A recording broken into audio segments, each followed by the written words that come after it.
words. They don't just communicate thoughts. They reveal the hidden things in our hearts. They don't just communicate ideas.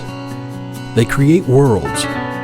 The mouth and the words we say are a creative force that is not only used all the time, but everywhere we go. Our words are the very essence of how the Creator made us. Join us as we discover the essence of man and the power of speech.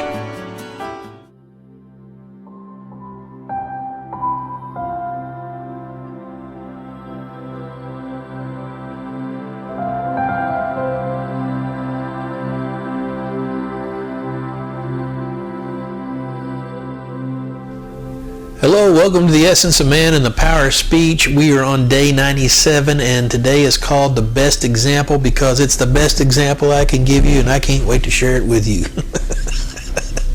So,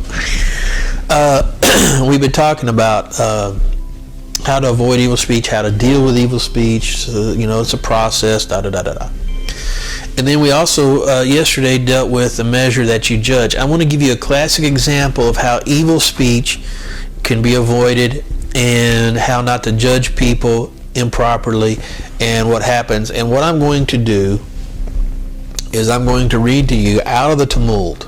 Okay? There it is. I'm going to read to you out of the Talmud.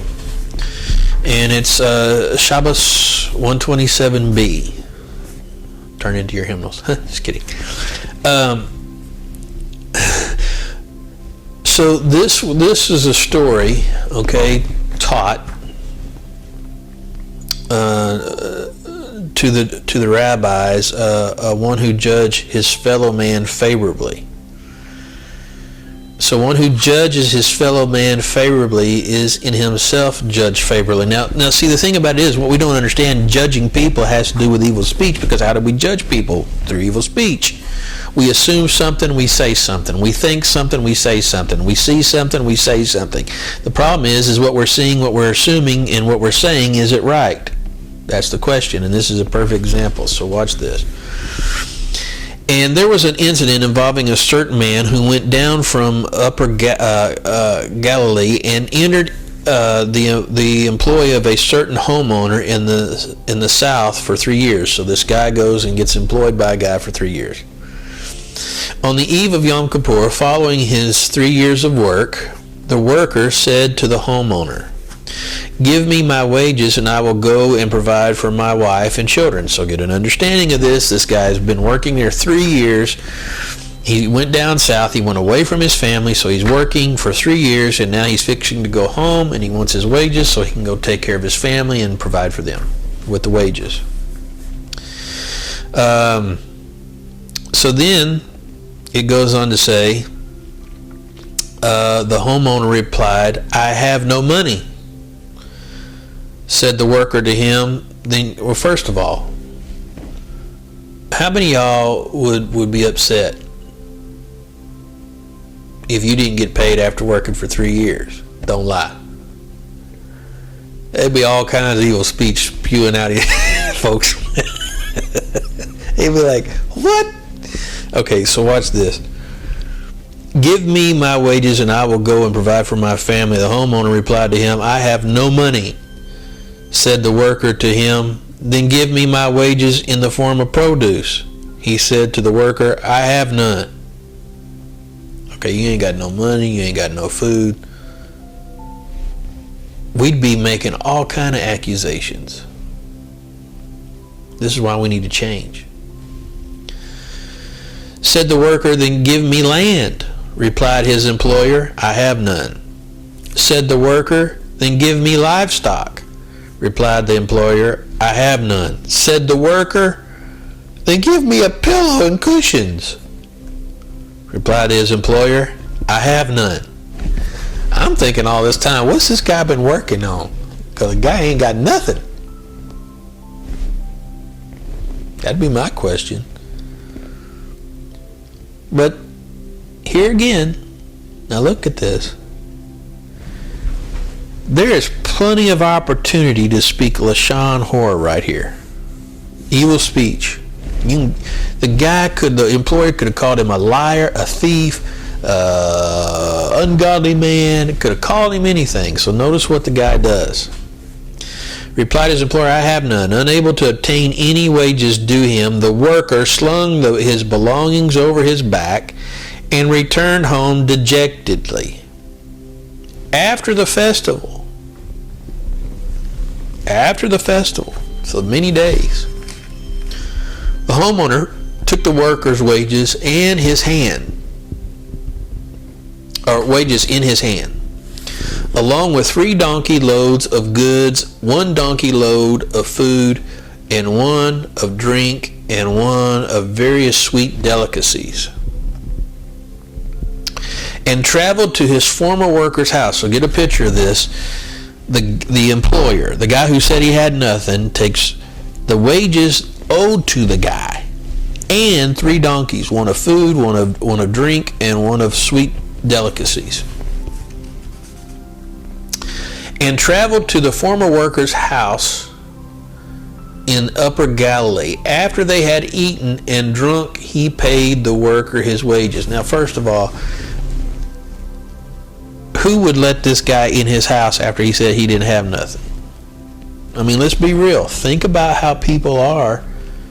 And this is the wrong way to be, but how many people, I mean, there would be people say, no, you ain't coming in my house. You lied to me. Even if the worker had brought all this stuff and they'd had it, they would still be thinking about this. Man, I went days without. I mean, they would be complaining all the time. They would, every scenario, you give it. But not this guy. Watch what happens. This is the example. I've told you what we normally do, and that's what not to do. This is the example of how we should be. God help us. And traveled to the former worker's house in Upper Galilee. After they had eaten and drunk, he paid the worker his wages. He then said to the worker, listen very carefully,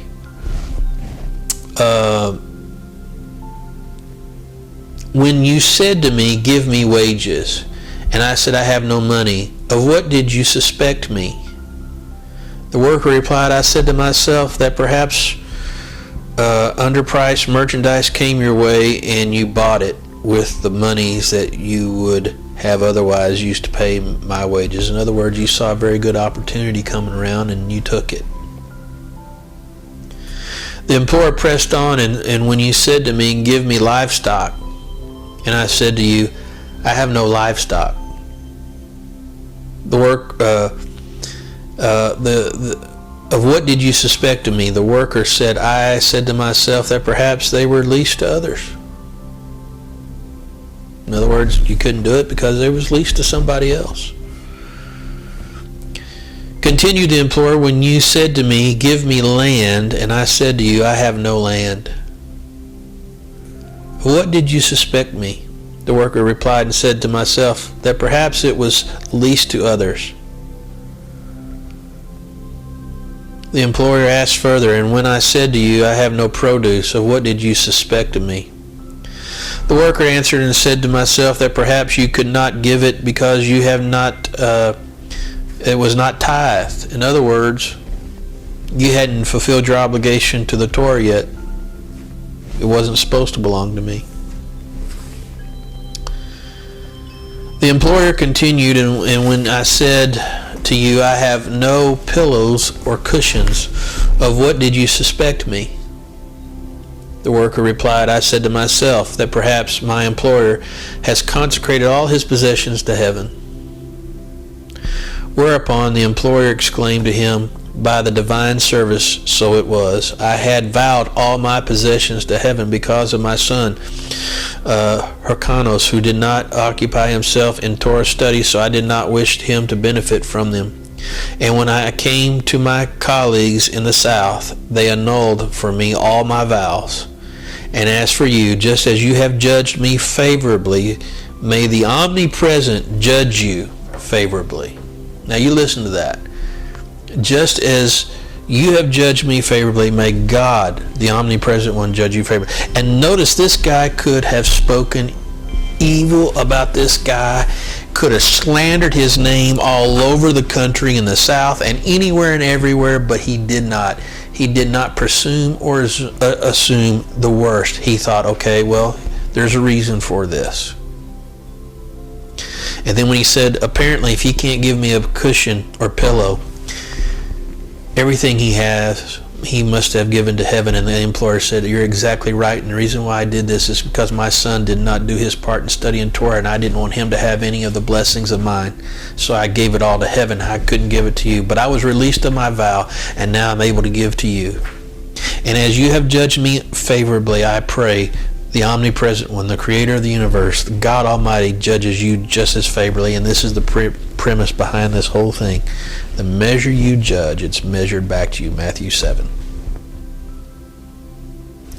There's a lesson to be learned here. Don't assume or presume the worst, because you don't know the whole story. And when we speak evil,